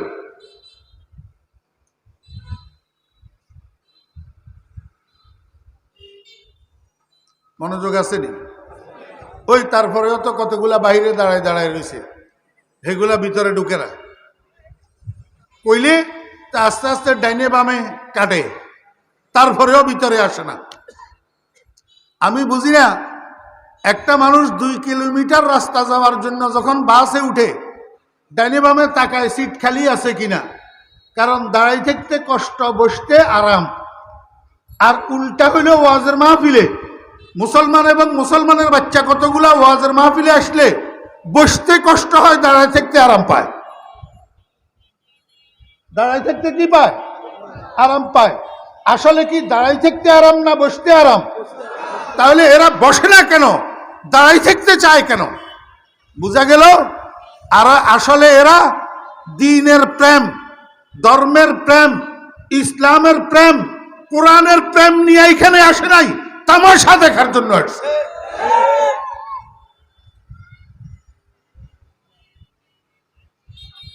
अपने भी खफा मुझसे है बेगाना भी ना खुश, अपने भी खफा मुझसे है बेगाना भी ना खुश, मैं ज़हरे हला हल्क कभी कहना से का कौन। जिगर मुरादाबादी रहमतुल्लाह अलैहि বলেন, এগানা বেগানা সবাই আমার উপরে বেজার কেন? আমি বিষের পেয়ালাকে বিষের পেয়ালা বলি কেন? এই যুগটা বিষের পেয়ালাকে বিষের পেয়ালা বলার যুগ না। ইনাইয়া বিনাইয়া বিষের পেয়ালারে মিষ্টির পেয়ালা বলতে পারলে সেটা ভালো মানুষ, সেটা ভালো মানুষ। মিথ্যা কথা বলতে পারলে সেটা ভালো মানুষ। আমি সত্য কথা বলি, হক কথা বলি, বাস্তব কথা বলি, বিষের পেয়ালাকে বিষের পেয়ালা বলি, এই জন্য এগানা বেগানা সবাই আমার উপরে বেজা। अपने भी खफा मुझसे है बेगाना भी ना खुश, मैं ज़हरे हला हल्क कभी कहना से का कौन। আল্লাহ পাকের পবিত্র কালামের একটা আয়াতের অর্ধেক অংশ আমি আপনাদের সামনে তেলাওয়াত করছি, শুধু অর্ধেক, বলি শেষ করতে পারবো না। আর প্রয়োজন অনুসারে এই অর্ধেক শুধু তেলাওয়াত করছি। এই অর্ধেকের একটু অনুবাদটা শুনেন। আল্লাহ পাক বলেন, ওয়ালা তাত্তাবিউ, তোমরা অনুসরণ করিও না, অনুসরণ করিও না। এই সিট ডাউন, বসো। তোমরা অনুসরণ করিও না। কি অনুসরণ করিও না? খুতুওয়াতিশ শায়তান, খুতুওয়াতুন বহুবচন, খুতওয়াতুন এক বচন। খুতওয়াতুন শব্দের অর্থ হলো পদাঙ্ক। আপনারা মুরব্বী যারা আছেন অনেকে পদাঙ্ক বুঝবেন না, এই জন্য আপনাদেরকে একটু বুঝাই দিতে হবে। রাস্তা দিয়া যখন মানুষ হাঁটে, ফাঁকা রাস্তা হইলে রাস্তার উপরে পায়ের চিহ্ন বসেনি? বলে বসে, বলে মনোযোগ সহকারে শুনে। রাস্তা যদি ফাঁকা হয়, হাঁটি গেলে রাস্তার উপরে পায়ের চিহ্ন বসেনি? না। রাস্তা যদি মাটির হয়, রাস্তায় যদি কাদা থাকে, রাস্তা যদি ভিজা হয়, একজন মানুষ হাঁটি গেলে রাস্তার উপরে পায়ের চিহ্ন বসেনি? এই পায়ের চিহ্ন এটাকে আরবিতে বলে খুতওয়াতুন। আরবিতে কি বলে? খুতওয়াতুন, পায়ের চিহ্ন, পদচিহ্ন। আল্লাহ পাক বলেন ওয়ালা তাত্তাবিউ, তোমরা অনুসরণ করিও না। কি অনুসরণ করিও না? শয়তানের পায়ের চিহ্নের অনুসরণ করিও না। শয়তানের পদচিহ্নের অনুসরণ করিও না। কি অর্থ? অর্থাৎ যেই রাস্তা দিয়া শয়তান হাঁটি গেছে, তুমি সেই রাস্তা দিয়ে হাঁটিও না। যেই রাস্তার পথিক শয়তান হইছে, তুমি সেই রাস্তার পথিক হইও না। অর্থাৎ শয়তান যেই কাজগুলা করে এবং যেই কাজগুলা করার জন্য তোমার ভিতরে মন চাহিদা পয়দা করে, সেই কাজগুলা তুমি করিও না। আমার মনে হয় এখনো বুঝাইতে পারি নাই, না বুঝছেন? শয়তান যে কাজগুলা করে, শয়তান যে কাজগুলা করার জন্য তোমাকে প্রবঞ্চনা দেয়, যার দরুন তোমার মধ্যে একটা চাহিদা পয়দা হয় এই কাজগুলা করার জন্য, এই কাজগুলা তুমি করিও না। কারণ ইন্নাহু লাকুম আদুব্বুম মুবিন, শয়তান তোমাদের প্রকাশ্য শত্রু। আল্লাহ পাক প্রকাশ্য বললেন কেন? তাহলে বোঝা যায় গোপন শত্রু একজন আছে। কথা কয় না? তাহলে বোঝা যায় গোপন শত্রু একজন আছে। বুঝি থাকলে বলেন তো এই গোপন শত্রুর নাম কি? নফস। জাযাকুমুল্লাহ। সংখ্যায় কম হইলেও সচেতন মানুষ আছে। ওই গোপন শত্রুর নাম কি? নফস। আগে এই থোড়া একটু নফসটা আমি আপনাদেরকে বুঝাই, তারপরে শয়তান বুঝাবো ইনশাআল্লাহ। ফরিদুদ্দিন অদম কতক্ষণ এইদিকে কতক্ষণ ওইদিকে ডুস মারে না। শুরু থেকে শেষ পর্যন্ত আলোচনাটা একটা সুতায় গাথা। গর্বকদরে এক নফস গাফেল সুদি, দূরে সদফর সঙ্গে আজ মঞ্জিল সুদি। আপনি যদি সামান্য সময়ের জন্য অমনোযোগী হয়ে যান, তো গোটা বয়ানটা আপনি হারাইয়া ফেলবেন। এটার কুল কিনারা আর তালাশ করেই পাবেন না। মানুষের শরীরের মধ্যে বাহ্যিক কিছু অঙ্গ প্রত্যঙ্গ আছে, হাত, পাও, চোখ, কান, নাক, এগুলা আযা-এ জাহেরা, বাহ্যিক অঙ্গ। ঠিক তেমনি ভাবে মানুষের ভিতরে আভ্যন্তরীণ কিছু অঙ্গ আছে যেগুলা আযা-এ বাতেনা, চোখে দেখা যায় না। চোখে দেখা যায় না এমন কিছু অঙ্গ মানব দেহের অভ্যন্তরে আছে না নাই? মানব দেহের অভ্যন্তরে এই আযা-এ বাতেনা, আভ্যন্তরীণ অঙ্গ কয়টা এবং কি কি? আমার ভাইয়েরা, দোস্ত আহবাব, মানুষের শরীরের ভিতরে 3টা অঙ্গ থাকে। কয়টা অঙ্গ? 3টা অঙ্গ। একে নফস, একে রূহ, একে দিল। একে নফস, একে রূহ, একে দিল। ওয়ালে দর হরফে হারিয়ে কে হাসতে মুশকিল। আল্লাহর আরেফ বলেন মানুষের শরীরের ভিতরে 3টা অঙ্গ বাস করে। একটার নাম নফস, একটার নাম রূহ, একটার নাম দিল। নফস শব্দের বাংলা অর্থ হল মন। নফসের বাংলা কি? মন। আমি এই নফস বুঝাইতে যাইতেছি আপনাদেরকে এই জন্য যে সামনে আমি যেই হাদিসটা আপনাদের সামনে পাঠ করছি, এইটা বুঝানো সহজ হওয়ার জন্য আর আপনাদের বুঝা সহজ হওয়ার জন্য নফস বুঝাইতে যাইতেছি। নফস শব্দের বাংলা অর্থ কি? কথা কয় না। মন। জোরে বলবেন। নফস উত্তর না দিলে ছাত্র কি আমার কথা কয় না, হয় ডামিস না হইলে বেয়াদব। উত্তর না দিলে নাফরমান ছাত্র। নফস শব্দের বাংলা কি? আমি হাসি হাসি বলতেছি, আপনাদের মনে কষ্ট যায় কিনা এই জন্য, কিন্তু বাস্তব কথা তো এইটা যে সারা জীবন ওয়াজ শোনার পরে মিথ্যা কথাটা তো ছাড়তে পারলাম না। সারা জীবন ওয়াজ শোনার পরে মানুষের কষ্ট দেওয়া তো ছাড়তে পারলাম না। সারা জীবন ওয়াজ শোনার পরে দোকানদারের দোকানে বাকি করি না দেওয়ার জন্য গলি পরিবর্তন করা ছাড়তে পারলাম না। সারা জীবন ওয়াজ শুনি, নামাজটাও তো ধরতে পারলাম না। তো কি লাভ হইল? এটার কারণ অমনোযোগিতা। কারণ কি? একটু পরে হাদিসের আলোচনার মধ্যে আসবে ইনশাআল্লাহ। নফসের বাংলা কি? মানুষের শরীরের ভিতরে মন নামে একটা জিনিস আছে না নাই? কেমনে বুঝলেন? আমার বেরাদ সাহাব আব্দুর রহমানের ছেলের বিয়ে, বরযাত্রী গেছে 200 জন, উকিলও গেছে, ঘটক বড় গেছে, কিন্তু কনের পিতা এখনো খানা পরিবেশন করে না। ঘটক যাইয়া কনের পিতারে কয়, ভাই খানা দিতেছেন না কেন? মেহমানেরা তো আসি গেছে। কনের পিতায় কয়, মেহমানেরা আসছে ঠিক, কিন্তু আমার বেয়াই তো এখনো আসে নাই, ছেলের আব্বা কই? ওমা তালাশ করি দেখে যে আসলেও তো কথা ঠিক, ছেলের আব্বা নাই, ছেলের আব্বা নাই। এখন মুরব্বীর মর্যাদা বুঝে, ফোলাফাইনে মুরব্বীর মর্যাদা বুঝেনি। আগের গুলাই কিছু বুঝলেও বর্তমানের গুলাই ঘোড়ার ডিমও বুঝে না। মুরব্বী তো দূরে থাক, শিক্ষকেরও তো পাইলে শেষে। শিক্ষকের এক জমানায় বিদ্যা বাড়ত শিক্ষককে সেবিলে, আর বর্তমানে বিদ্যা বাড়ে শিক্ষককে শেষিলে।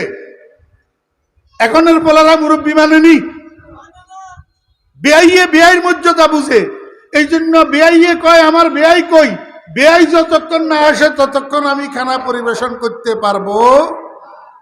ঘটক বেটা দৌড় দিছে পার্শ্ববর্তী বাড়ি, যাইয়া দেখে বেআই ঘরের সামনের রুমের খাটের উপরে শোয়া। ঘটকে কয়, কিরে ভাই, আজকে আপনার ছেলের বিয়ে, বরযাত্রীরা সবাই গেল, বর নিজেও গেল, আমি ঘটকও গেলাম, আপনি কেন এখানে শুয়ে রইলেন? আপনার জন্য তো আপনার বেয়াই কাউকে খানা পরিবেশন করতেছে না, চলেন উঠেন তাড়াতাড়ি আমার সাথে চলেন। বেয়াইয়ে কয়, আমি যাব না, আমি যাব না। ঘটকে জিজ্ঞাসা করে, আপনি কেন যাবেন না? কয়, আমার মন ভালো না। কি কয়? আমার মন ভালো না। কি জন্য মন ভালো না বুঝছেন তো? ফলায় বেয়াদবি করছে বাপের সাথে। ফলায় বাপের সাথে কি করছে? বেয়াদবি করছে। এই জন্য মুরব্বী বলতেছে আমার মন ভালো না। তাহলে ভিতরে যদি মন নামের জিনিস একটা নাই থাকে, ভালো খারাপ হয় কেমনে? কথা বুঝছেন না বুঝেন নাই? তাহলে মন নামের জিনিস একটা ভিতরে আছে, এটারে আরবিতে নফস বলে। এটারে আরবিতে কি বলে? নফস বলে। এই মনটা 3 প্রকার। একটা মনের নাম হইল সন্তুষ্ট মন, এইটা হইল সবচেয়ে বালা, সবচেয়ে। আরেকটা হইল অন্যায়ও করে, আবার নিজেকে নিজে গালিও দে। এই বেটা বেয়াদব, নিজের নিজে কয়, এই কাজ তুই কেন করলি? মুসলমানের বাচ্চা, মদ কেন খাইলি? জেনা কেন করলি? বেবিচার কেন করলি? অন্যায়ও করে, আবার নিজের নিজে গালমন্দও করে। এইটা একটা মন, এটা হলো 2 নম্বরের মন। আর একটা মন আছে, যেই মনে ওই মানুষটারে কান ধরিয়া ধরিয়া শুধু গুনার চক্করে চক্করে ঘুরায়। একটার নাম নফসে মুতমাইন্না, আরেকটার নাম নফসে লাওয়ামা, আরেকটার নাম নফসে আম্মারা। নফসে কি? আমার বেরাদুস সাহাব, নফসে মুতমাইন্না হযরতে আউলিয়ায়ে কেরামের নফস, আম্বিয়ায়ে কেরামের নফস, সাহাবায়ে কেরামের নফস, বুজুর্গানে দিন নফস, এটা হল নফসে মুতমাইন্না। ওই নফস, যেই নফস রাজি বিল কজা, রাজি বিল কজা, সদা সর্বদা আল্লাহ পাকের ফয়সালের উপরে সন্তুষ্ট থাকে, তার নিজের কোনো চাহিদা থাকে না। একটু সামান্য উদাহরণ না দিলে তো আপনারা বুঝবেন না। হিন্দুস্তানের মধ্যে একজন বুজুর্গ ছিলেন, উনার নাম ছিল হজরতে শাহাদাউল্লাহ রহমতুল্লাহ আলাই। কি? হজরতে শাহাদাউল্লাহ রহমতুল্লাহ আলাই মুস্তাজাবুদ দাওয়াত ছিলেন। মুস্তাজাবুদ দাওয়াত, মুস্তাজাবুদ দাওয়াত অর্থ যার দোয়া কবুল হয়। যার কি হয়? আল্লাহর বান্দাদের মধ্যে এমন মানুষ আছে না, আল্লাহর দরবারে হাত উঠাইয়া যা চায় আল্লাহ তাই দে। শুধু তা নয়, বরং এই বান্দার বিষয় আল্লাহ পাক কোনো সিদ্ধান্ত নিতে আগে বান্দা এটারে জিজ্ঞাসা করে, বান্দা আমি তোমার জন্য এরকম একটা সিদ্ধান্ত নিতেছি, বলো তুমি রাজি আছো কিনা। যদি তুমি রাজি থাকো সিদ্ধান্ত নেব, না হলে নেব না। খুদি কো কর বুলন্দ ইতনা कि हर तकदीर से पहले, खुदी को कर बुलंद इतना कि हर तकदीर से पहले खुदा खुद बंदे से पूछे बता तेरा रजा क्या है। खुदा खुद बंदे से पूछे बता तेरा रजा क्या है। মুস্তাজাবুদ দাওয়াত ছিলেন হযরত শাহদাউল্লাহ রহমতুল্লাহ আলাইহি। যেটা দোয়া করতেন এটা কবুল হইতো। আবার হুজুর যে দোয়া কবুল হয় এটা এলাকার মানুষের মধ্যে প্রসিদ্ধ ছিল। কোনো বিপদে পড়লেই দৌড়াইয়া শাহদাউল্লাহ রহমতুল্লাহ আলাইহির কাছে যাইয়া কইতো, হুজুর আমার জন্য একটু দোয়া করেন, আমি তো বিপদে পড়ছি। কথা বুঝছেন না বুঝেননি? একটা ঝুপড়ির মতো দুর্বল প্রকৃতির ঘর, এই ঘরের মধ্যে হযরত শাহদাউল্লাহ রহমতুল্লাহ আলাইহি এবং ওনার বিবি থাকতেন, রাত্রি যাপন করতেন। এক রাত্রের গভীরে, রাত্রের 1টা-2টার সময় উত্তর দিক থেকে আসছে প্রচন্ড বেগে ঝড় তুফান, সাথে বৃষ্টি, সাথে আমার বেহরা দুস্তাবাব।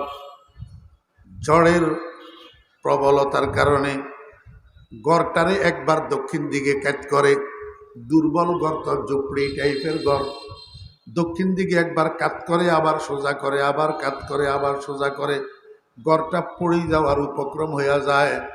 এই ঝড়ের কারণে হযরত শাহদাউল্লাহ রহমতুল্লাহ আলাইহির স্ত্রী সজাগ হইয়া গেছেন, কিন্তু হুজুর ঘুমাইতেছেন সুন্দর মতো।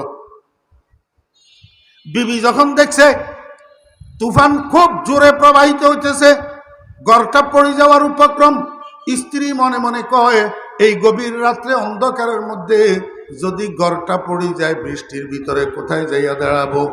এই জন্য বিবি কি করছে, হযরতে শাহদাউল্লাহ রহমতুল্লাহ আলাইহিকে জাগাইয়া দিছে। শাহদাউল্লাহ রহমতুল্লাহ আলাইহি কয়, কেন কেন জাগাইতেছ, কি হয়েছে? কয়, দেখতেছেন না কত জোরে তুফান হইতেছে, ঝড় বইতেছে, গড়টা পড়ে যাওয়ার উপক্রম হইতেছে।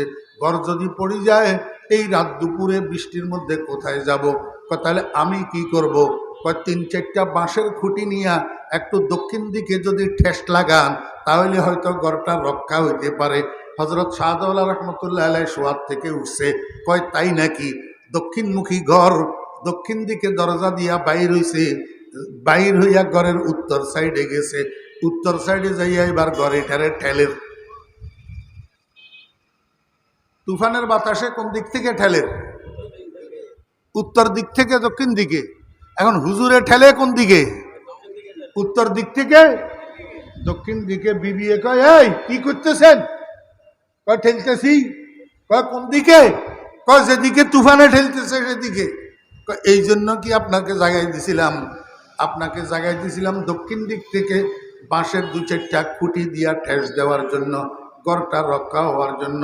হযরত শাহদাউল্লাহ রহমতুল্লাহ আলাইহি কয়, বিবি চুপ করো, জিদার হায় মাওলা ওদার হায় শাহদাউল্লাহ। আমার আল্লাহ যেদিকে ঠেলি খুশি আমিও সেদিকে ঠেলি খুশি। তুমি বলো আমি আমার আল্লাহর সাথে বিদ্রোহ করব? আমার আল্লাহ দক্ষিণ দিকে ঠেলতেছে আর আমি উত্তর দিকে ঠেলবো, এটা কোনোদিন হইতে পারে না। এটার নাম নফসে মুতমাইন্না, এটার নাম মাকামে আবদিয়ত। হযরত শাহজালাল রহমতুল্লাহ আলাইহির বাড়ির পাশে নদী একটা ছিল, জোয়ারভাটার নদী। কি নদী? জোয়ারভাটার নদী। এই নদীর মধ্যে জোয়ারভাটা হইতো। একবার উনাদের গ্রামের মধ্যে বন্যা হইছে, বন্যার পানিতে নদীর পানি টইটুম্বুর একবারে পাড় পর্যন্ত পুরা হইয়া গেছে। এর মধ্যে এবারে জোয়ার আসছে। যখন জোয়ার আসছে, নদীর পানি নদী পাড়ের উপর দিয়া জনপদের দিকে ঢুকতেছে প্রবল গতিতে। এইভাবে কিছুক্ষণ ঢুকলে পানি গোটা জনপদটা পানির নিচে তলাইয়া যাবে। গ্রামের মানুষ সব একসাথ হইয়া দৌড়াইতেছে হযরত শাহজালাল রহমতুল্লাহ আলাইহির কাছে। যাইয়া কয়, হুজুর বরবাদ হইছে। কয়, কি হইছে? কয়, জোয়ারের পানি আর বন্যার পানি একসাথ হইয়া নদী পাড়ের উপর দিয়া আমাদের গ্রামের দিকে পানি ঢুকতেছে প্রবল গতিতে। এইভাবে কিছুক্ষণ ঢুকলে আমাদের গ্রামটা পরিপূর্ণ পানির নিচে তলাইয়া যাবে। হযরত শাহজালাল রহমতুল্লাহ আলাইহি কয়, আমি কি করতাম? কয়, আল্লাহর কাছে একটু দোয়া করেন না, যাতে তাড়াতাড়ি নদীর মধ্যে ভাটা পড়ে আর গ্রামের দিকে পানি ঢুকা বন্ধ হইয়া যায়। হযরত শাহজালাল রহমতুল্লাহ আলাইহি কয়, ঠিক আছে, তাহলে তোমরা এক কাজ করো। কয়, হুজুর কি কাজ? কয়, আমার একটা কোদাল দাও, আমার একটা। মানুষে কয়, কি রে? সাইলাম দোয়া হুজুরে, চায় কোদাল। কোদাল দিয়া, কোদাল বুঝেননি? হ্যাঁ, চট্টগ্রামের ভাষায় কোদালের কি কয়? কোদালি বুঝেন? মাশাআল্লাহ। মানুষে কয়, আচ্ছা চাইতেছে যখন হুজুরে কোদাল একটা আনি দাও। তো কোদাল একটা হুজুরের আনি দিছে। হুজুর কোদালিটা কাঁধে লইয়া নদীর দিকে হাঁটা শুরু করছে। যাইয়া নদীর পাড় কাটা শুরু করছে, ড্রেন করে দিছে। এবার পানি আরো বেশি করে ঢুকতেছে জনপদের দিকে। মানুষকে, হুজুর এটা কি করলেন? আমরা পানি বন্ধ করার জন্য আপনার কাছে দোয়ার জন্য গেছিলাম, আপনি তো ড্রেন করে দিলেন, নদীর পাড় কাটিয়া আরো পানি ভালোভাবে ঢুকার ব্যবস্থা করে দিলেন।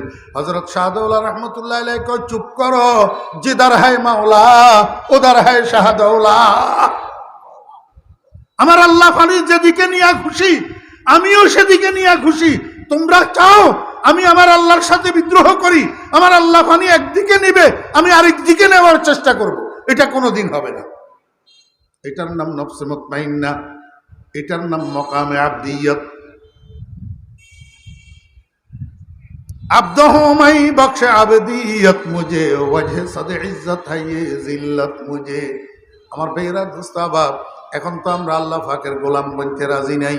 এখন তো আমরা বাদশা বনতে রাজি, মন্ত্রী বনতে তৈয়ার, এমপি বনার জন্য তৈয়ার, চেয়ারম্যান বনার জন্য তৈয়ার, কমিশনার বনার জন্য তৈয়ার, কোটিপতি বনার জন্য তৈয়ার, ম্যানেজার বনার জন্য তৈয়ার। আমার ভাইয়েরা গোলাম বনার জন্য তৈয়ার নাই। হজরতে ফটিয়ার মুফতি সাহেব রহমতুল্লাহ আলাইহি শেষ রাত্রে তাহাজ্জুদের নামাজের পরে আল্লাহর দরবারে বসিয়া বসিয়া কাঁদে, बुजुर्गी की नहीं मुझको जरूरत, बुजुर्गी की नहीं मुझको जरूरत, गुलाम अपना बना मुझको खुदाया, बुजुर्गी नफ्स की ख्वाहिश है अफसोस, तकब्बुर से बचा मुझको खुदाया। या अल्लाह, আমার মন চায় অহংকার করা, আমার মন চায়। আসেনি অহংকার? আসেনি? আসেনি অহংকার? আমার ভাইরা দোস্ত আহবাব, মানুষের কলবের মধ্যে যে আভ্যন্তরীণ রোগগুলা হয়, এর মধ্যে মারাত্মক ব্যাধি হলো অহংকার। অহংকারের চেয়ে মারাত্মক আর কোনো রোগ নাই। অহংকারের চেয়ে ঈমান বিধ্বংসী আর কোনো রোগ নাই। অহংকারের চেয়ে আমল বিনষ্টকারী আর কোনো রোগ নাই। এই জন্য সরকার দো আলম জনাবে মুহাম্মদুর রাসূলুল্লাহ সাল্লাল্লাহু আলাইহি ওয়াসাল্লাম হাদিস শরীফের মধ্যে ইরশাদ করছেন, কালা রাসূলুল্লাহ সাল্লাল্লাহু আলাইহি ওয়াসাল্লাম, মান কানা ফি কলবিহি মিসকালা হাববাতিন মিন খারদালাতিন মিন কিবির ফি রিওয়ায়াতিন ওয়াজাবাত লাহুন নার ওয়া ফি রিওয়ায়াতিন হারামাল্লাহু আলাইহিল জান্নাহ। যে ব্যক্তি দুনিয়ার থেকে যাওয়ার সময় মৃত্যু শয্যায় তার কলবের ভিতরে একটা সরিষার দানা সম পরিমাণ অহংকার যদি থাকে, এই অহংকার কলবের মধ্যে লইয়া যদি মরে, মনে রাখতে হবে এই অহংকারকে কলবের থেকে পরিষ্কার করার জন্য জাহান্নামে না যাইয়া উপায় হবে না। খবরদার, অহংকার করা যাবে না। আমার ভাইয়েরা দোস্তাহবাব, আমরা তো এখন ধনী গরিব নির্বিশেষে, শিক্ষিত অশিক্ষিত নির্বিশেষে, আল্লাহু আকবার, হ্যাঁ, রাজা প্রজা নির্বিশেষে সবাই অহংকার করি। সবাই কি করি? আল্লাহ পাক রব্বুল আলামিন কয় বান্দা যারা দুনিয়াওয়ালা আছো দুনিয়ায় নিয়ে অহংকার করতে পারবে না, যারা এলমওয়ালা আছো এলম নিয়ে অহংকার করতে পারবে না, যারা আমলওয়ালা আছো আমল নিয়ে অহংকার করতে পারবে না। তুমি পীর সাহেব পীরগিরি লইয়া অহংকার করতে পারবে না, তুমি মুহাদ্দিস সাহেব মুহাদ্দিসগিরি লইয়া অহংকার করতে পারবে না, তুমি বক্তা সাহেব বক্তাগিরি লইয়া অহংকার করতে পারবে না, তুমি ধনী ধন লইয়া অহংকার করতে পারবে না, তুমি 10টা সন্তানের বাবা সন্তান লইয়া অহংকার করতে পারবে না, তুমি বংশমর্যাদাওয়ালা বংশমর্যাদার অহংকার করতে পারবে না, তুমি পদওয়ালা পদ লইয়া অহংকার করতে পারবে না, তুমি নেতা খেতা নেতাগিরি লইয়া অহংকার করতে পারবে না। অহংকার করবি জাহান্নামে যাবি, অহংকার করবি জাহান্নামে যাবি। মরার সময় অহংকার যদি কলমের মধ্যে থাকে জাহান্নামে যাওয়া ছাড়া উপায় থাকবে না। আমি একটু ছোট্ট আপনাদেরকে একটু বুঝাই। সৈয়দ আহমদ কবির রেফাঈ রহমতুল্লাহ আলাইহি, আল্লাহু আকবার, হযরত থানভী রহমতুল্লাহ আলাইহি লিখছেন কিতাবের মধ্যে, সৈয়দ আহমদ কবির রেফাঈ রহমতুল্লাহ আলাইহি আওলাদে রসুল ছিলেন, সৈয়দ বংশ ছিলেন, আশেকে রসুল ছিলেন, আশেকে রসুল। এখন লম্বা করে বুঝানোর সময় নাই, না হলে আশেকে রসুল কেমনে ছিলেন আপনাদেরকে একটু বুঝাইতাম। আমার ভাইয়েরা দোস্ত আবাব, সৈয়দ আহমদ কবির রেফাঈ রহমতুল্লাহ আলাইহি জমিনের আইলে দিয়া আইল আইল আইল বুঝেন না লাইল বুঝেন? জমিনের আইলে দিয়া সামনের দিকে যাইতেছে, দোনো পাশে ধান, দোনো পাশে ধান ক্ষেত, সামনের দিক থেকে একটা কুকুর আসতেছে। যখন মুখামুখি হয়েছে সৈয়দ আহমদ কবির রেফাঈ রহমতুল্লাহ আলাইহি দাঁড়াই গেছে, মনে করছে কুকুর নিচে দিয়া যাবে, কুকুরও দাঁড়াই গেছে, এখন কেউ নিচে দিয়া যায় না। সৈয়দ আহমদ কবির রেফাঈ রহমতুল্লাহ আলাইহি উনার ভাষায় কুকুরের আমরা তাড়ানোর জন্য সেই কই না, সেই কুকুর তাড়ানোর জন্য, এরকম ওনার মাতৃভাষার একটা শব্দ উনি ব্যবহার করছে কুকুরকে তাড়ানোর জন্য। আল্লাহ পাক রব্বুল আলামিন কুকুরের জবান খুলে দিছে। কুকুরের, আমরা মায়ের পেট থেকে যে বাইর হয়েছিলাম আমাদের জবান খোলা ছিল না, তালা লাগানো ছিল, কথা কয় না। জবান খুলছে কত বছর কত মাস বয়সে? 15 মাস, 16 মাস, 17 মাস, 18 মাস, 20 মাস, 24 মাস বয়সে আস্তে আস্তে আস্তে আস্তে জবানের তালা খুলছে। এতদিন পর্যন্ত জবানের মধ্যে তালা লাগানো আছিল। তো যে আল্লাহ আমার এই শৈশবে জবানের তালা খুলে দিয়ে বাকশক্তি দিছেন, সেই আল্লাহ কুকুরের বাকশক্তি দিতে পারেন কি পারেন না? আমার ভাইরা দোস্তাবাব, এখন কুকুর এটা সৈয়দ আহমদ কবির রেফাঈ রহমতুল্লাহ আলাইহির সাথে আরবি ভাষায় কথা কয়, আরবি ভাষায় কথা কয়। কুকুরে কয় হুজুর কি বুঝাইতে চাইতেছেন?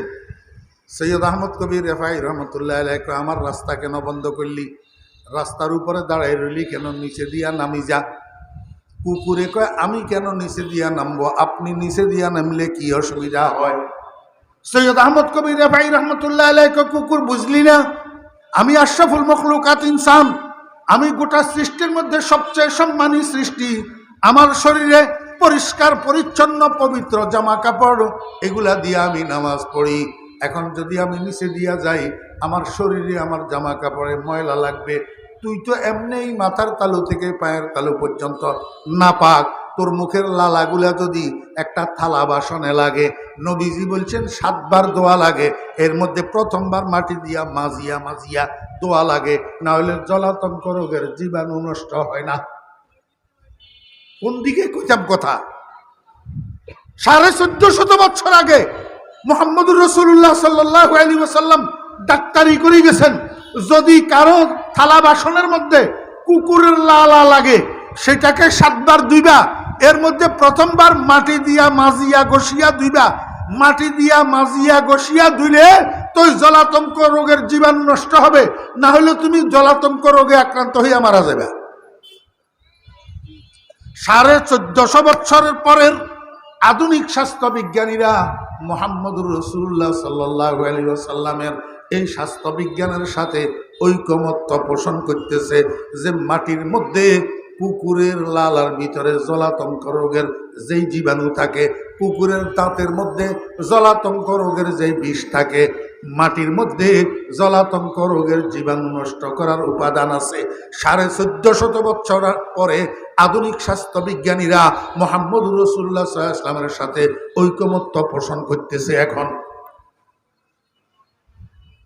আমার ভাইরা দুস্তাহবাব, কুকুরে কয় হুজুর আপনার কথা ঠিক, আপনি আশরাফুল মাখলুকাত, এই কথাও ঠিক, সৃষ্টির সেরা সৃষ্টি, এই কথা ঠিক, আপনার গায়ে পরিষ্কার পরিচ্ছন্ন জামা কাপড়, এই কথাও ঠিক, আপনি নিচে দিয়া নামি গেলে আপনার শরীরে আপনার জামা কাপড়ে ময়লা লাগবে, এই কথাও ঠিক, কিন্তু একটা কথা মনে রাখিয়েন, এই ময়লা বাড়িতে যাইয়া সাবান দিয়া ধুইলে পরিষ্কার হয়ে যাবে।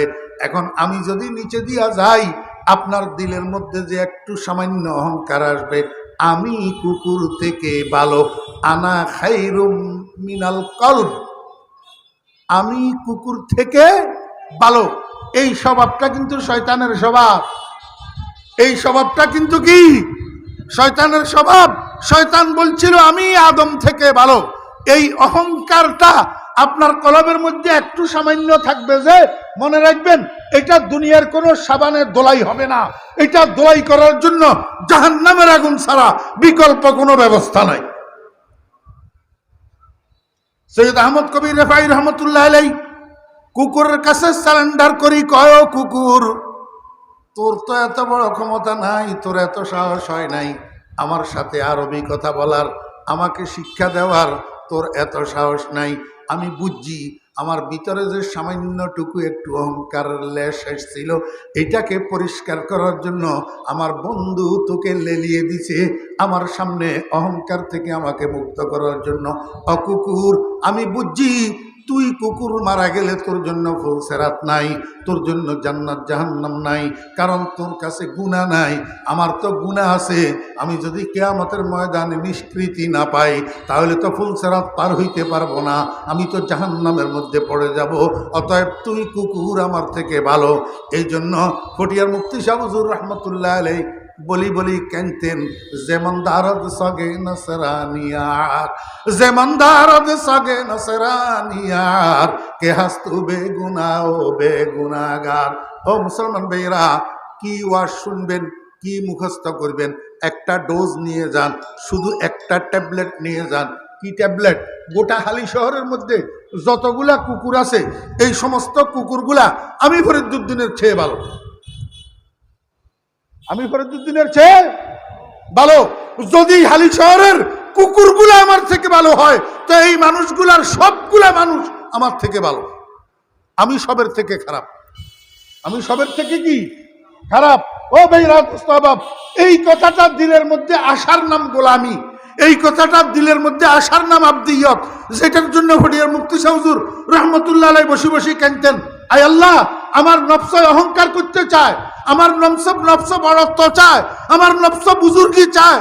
আমি বুজুর্গি চাই না, আমি অহংকার চাই না, আমি বড়ত্ব চাই না, আমি তোমার গোলামি চাই। আয় আল্লাহ, তুমি আমারে তোমার গোলাম বানাইয়া দাও। আপনারা আল্লাহর গোলাম হইতে চাননি? কে কে আল্লাহর গোলাম হইতে চান? अल्लाहु अकबर। बड़ाई की नहीं मुझको जरूरत, बड़ाई की नहीं मुझको जरूरत, গোলাম আপনা বানা মুঝকো খুদায়া। আয় আল্লাহ, সভাপতিগিরির আমার দরকার নাই, সেক্রেটারিগিরির আমার দরকার নাই, দুনিয়ার ফদফদবির আমার দরকার নাই, আমারে তুমি একটু গোলাম বানাইয়া দাও।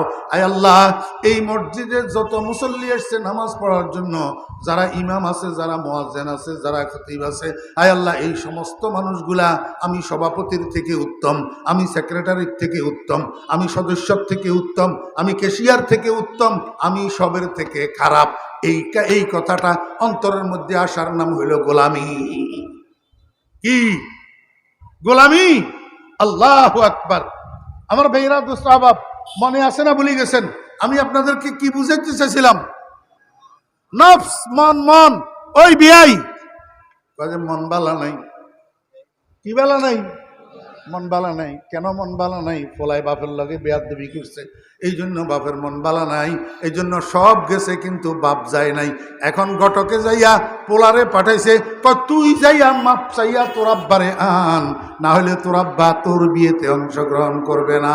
আমার ভাইরা, মন নামে একটা জিনিস যদি না থাকে তাহলে মন বালা নাই এই কথাটা কেমনে বলে? এই মনটাকে আরবিতে বলে নফস। আরবিতে কি বলে? নফস। আল্লাহু আকবার। মনের একটা চাহিদা আছে নি? মনের একটা কি আছে? চাহিদা আছে। আল্লাহু আকবার। যেই মনটা সন্তুষ্ট মন, যেই নফসটা নফসে মুতমাইন্না, এর চাহিদা হইল সমস্ত বালা বালা চাহিদা। কি চাহিদা? বালা বালা চাহিদা। আরেকটা নফস আছে দুষ্ট নফস, দুষ্ট মন, এর চাহিদা হইল সমস্ত দুনিয়ার খারাপগুলা চাহিদা। মদ পান করা চাহিদা, সুদ খাওয়া চাহিদা, ঘুষ খাওয়া চাহিদা। আর এখন আখেরি জামানায় রাত্রে 3টা পর্যন্ত খালি ঠেলো ফেসবুক, ঠেলো ইউটিউব, এটার চাহিদা। ওলা বলতে আবার আমার উপরে মনে কষ্ট নেব। মুরব্বিয়ানে কেরাম, আপনারা তো ছেলে জন্ম দিয়েছেন, আপনারা বুড়া বুড়ি আপনাদের রুমের দরজা বন্ধ করে ঘুমাইয়া পড়ছেন, কিন্তু আপনার পোলারা একটার বয়স 18 বৎসর, একটার বয়স 22 বৎসর, একটার বয়স